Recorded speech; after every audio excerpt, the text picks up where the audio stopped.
Tallinna linnal on üks väga ilus traditsioon. Haridusamet kutsub siis kord kvartalis Tallinna õppeasutuste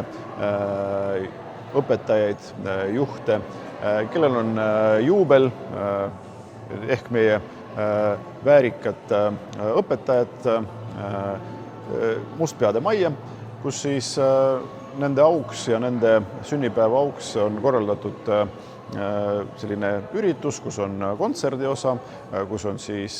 väike kõnede osa, kus on siis pildistamise osa ja loomulikult laud on ka juubilaride ja sünnipäeva laste auks siis kaetud. Ja kindlasti ma arvan, et see on väga vääriline ja vajalik üritus sellepärast, et meie koolitöötajad, lasteaiatöötajad teevad kindlasti väga väärikat tööd ja see töö vajab seda, et neid selle eest tänada, tunnustada ja kui linnal on juba selline võimalus olemas, siis meil on kindlasti hea meel seda võimalust ka kasutada. Nii et ma arvan, et see traditsioon jätkub ka edaspidi, vaatamata sellele, et praegu ei ole kõige kergem aeg, eriti meie õppeasutustes,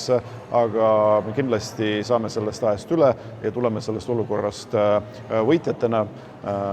ja jätkame samas vaimus ka edasi.